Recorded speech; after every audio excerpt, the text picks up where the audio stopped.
Hello everyone, welcome back to my channel. Mobile use చేసే ప్రతి ఒక్కరు కామన్గా ఫేస్ చేసే మెయిన్ ప్రాబ్లం ఏంటంటే స్టోరేజ్ ఫుల్. అది 128 GB స్టోరేజ్ తీసుకున్నా, 256 తీసుకున్నా, 512 GB స్టోరేజ్ తీసుకున్నా కూడా మనకు సర్టెన్ టైంలో స్టోరేజ్ ఫుల్ అయితే అవుతుంది. ఆ టైంలో మనం ఏం చేస్తాము, ల్యాప్టాప్ ఉంటే ల్యాప్టాప్లోకి ఇంపార్టెంట్ ఫైల్స్ అనేది కాపీ చేసుకుంటాము. సో క్లౌడ్ స్టోరేజ్ సబ్స్క్రిప్షన్ తీసుకుంటే క్లౌడ్ బ్యాకప్ తీసుకుంటాము. ఇంకా ల్యాప్టాప్ లేదు, క్లౌడ్ స్టోరేజ్ సబ్స్క్రిప్షన్ లేదు. మేము ఏం చేయాలి? వేస్ట్ ఫైల్స్ ప్రతిసారి ఇమేజెస్, వీడియోస్ చెక్ చేసుకొని డిలీట్ చేసుకోవాలా, కొన్ని రోజులకు మళ్ళీ ఫుల్ అవుతుంది కదా అనుకుంటారు. ఇటువంటి ప్రాబ్లమ్స్కి నేను ఈ వీడియోలో బెస్ట్ సొల్యూషన్ చెప్తాను. ఈ వీడియో అయితే స్కిప్ చేయకుండా పూర్తిగా చూడండి. ఇప్పటికీ మీరు నా ఛానల్ సబ్స్క్రైబ్ చేసుకోలేదు అనుకుంటే వెంటనే చేసేయండి.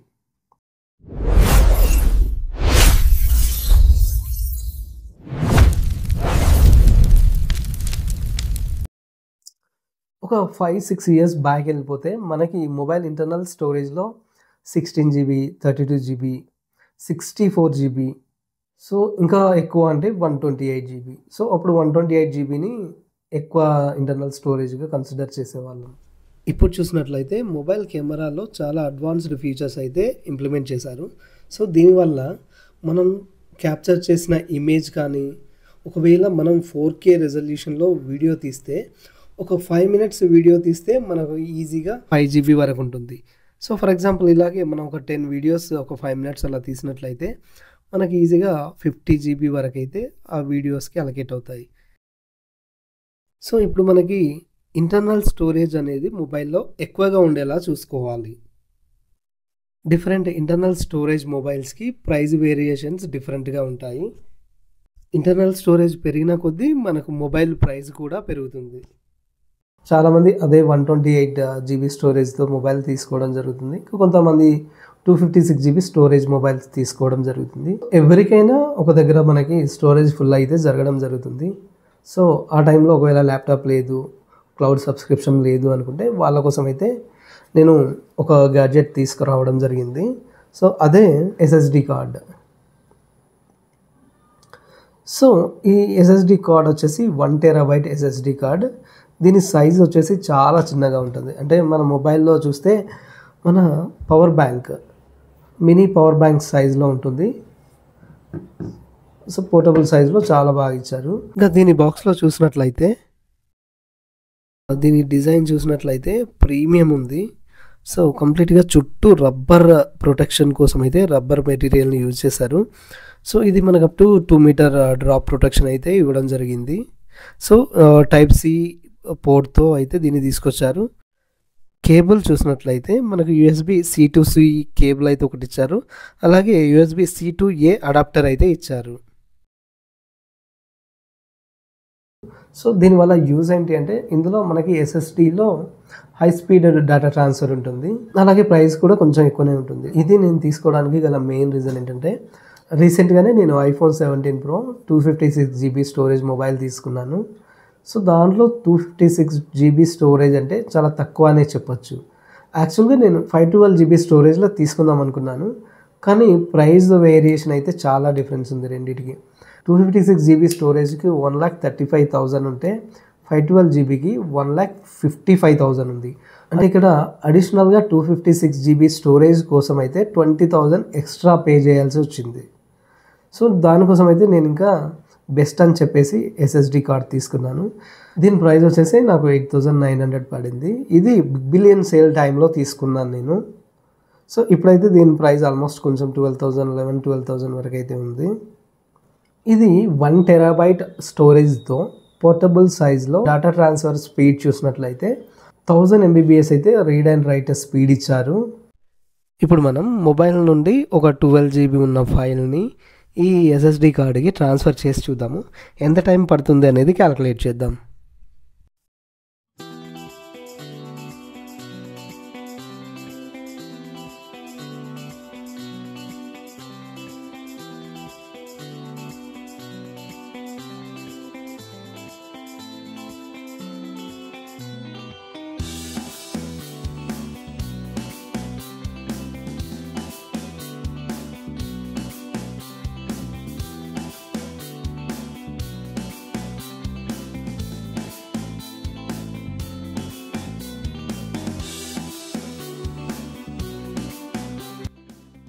ఇక్కడ మనకు ఎగ్జాక్ట్గా 20 సెకండ్స్ పడింది ఈ 12 GB డేటా ట్రాన్స్ఫర్ అవ్వడానికి.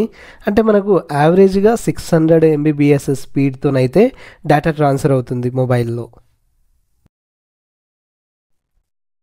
ఇంకా ఇదే SSD కార్డ్ని ల్యాప్టాప్ కనెక్ట్ చేసి ఫైల్ ట్రాన్స్ఫర్ చేసి చూద్దాము.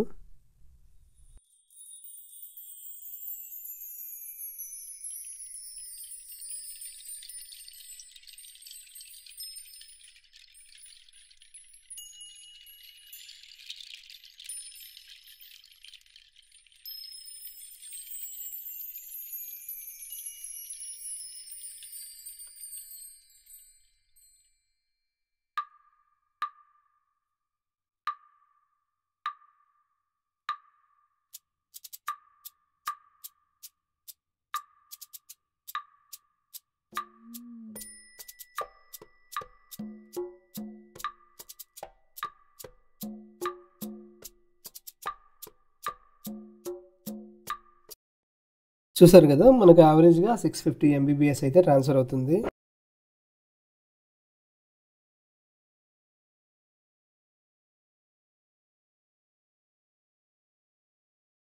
అలాగే మనకి ఇది 2 మీటర్స్ డ్రాప్ ప్రొటెక్షన్ ఇచ్చారు. మనకు దీని చుట్టూ రబ్బర్ ప్రొటెక్షన్తో ఉంది. సో ఇది కింద పడ్డా కూడా పెద్దగా డ్యామేజ్ అవ్వదు. దీనికంటే తక్కువ ప్రైస్లో కూడా మనకు వస్తాయి. అక్కడ ఏమవుతుందంటే డేటా ట్రాన్స్ఫర్ స్పీడ్ అనేది తగ్గిపోతుంది. సో మనకు మంచి స్పీడ్ కావాలనుకుంటే 1000 MBPS ఏవో ఉంది తీసుకుంటే బెటర్. అలాగే ఇది ఇంకా IP55 వాటర్ అండ్ డస్ట్ ప్రొటెక్షన్తో వస్తుంది. ఇంకా హార్డ్వేర్ రైట్ ప్రొటెక్షన్తో వస్తుంది.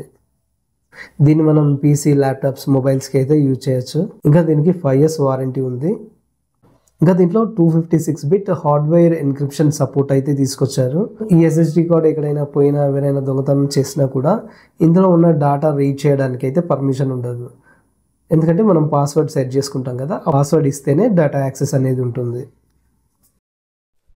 మెయిన్గా ఈ SSD card data transfer speed అనేది సో మనం కనెక్ట్ చేసే డివైస్ యొక్క USB వర్షన్ మీద కూడా ఆధారపడి ఉంటుంది.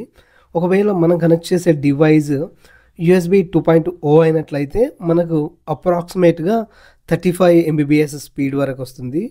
అదే USB 3.0 అయితే మనకు 450 నుండి 600 MBPS స్పీడ్ అయితే ఉంటుంది.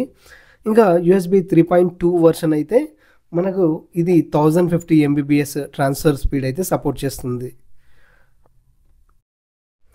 ప్రోడక్ట్ రివ్యూస్లో అయితే చాలామంది ఏం మెన్షన్ చేశారంటే స్పీడ్ అనేది చాలా తక్కువగా వస్తుంది, యాక్చువల్ 1000 MBPS అయితే రావట్లేదు అని మెన్షన్ చేశారు. సో వాళ్ళైతే కంపల్సరీగా చెక్ చేయాల్సింది ఏంటి అంటే సో వాళ్ళు కనెక్ట్ చేసిన డివైస్ యొక్క USB వర్షన్ ఏంటి, 2.0నా 3.0నా లేదా 3.2నా ఇవి చెక్ చేసుకోవాలి. ఎందుకంటే మనకు USB version 2.0 or below version అయితే ట్రాన్స్ఫర్ స్పీడ్ అనేది చాలా తక్కువగా ఉంటుంది. ఇంకొక మెయిన్ ఇంపార్టెంట్ పాయింట్ ఏంటంటే మనం ఎప్పుడు కూడా SSD కార్డ్కి ఒరిజినల్ కేబుల్నే యూజ్ చేయాలి. సో ఈ ఒరిజినల్ కేబుల్ యూజ్ చేసినప్పుడు స్పీడ్ అనేది మనకు ఎక్కువగా ఉంటుంది. సో వేరే కేబుల్స్ పెట్టినప్పుడు కానీ సో కనెక్టర్స్ పెట్టినప్పుడు కానీ స్పీడ్ అయితే ఆటోమేటిక్గా తగ్గిపోతుంది. అలాగే ఇంకా ఫైల్స్ అనేవి ఎక్కువ ఉన్నప్పుడు 100,000లో ఫైల్స్ ఉన్నప్పుడు మనం ఆ ఫైల్స్ అన్నిటిని జిప్కి కన్వర్ట్ చేసి ఆ జిప్ ఫైల్ కాపీ చేస్తే తొందరగా ట్రాన్స్ఫర్ అవుతుంది.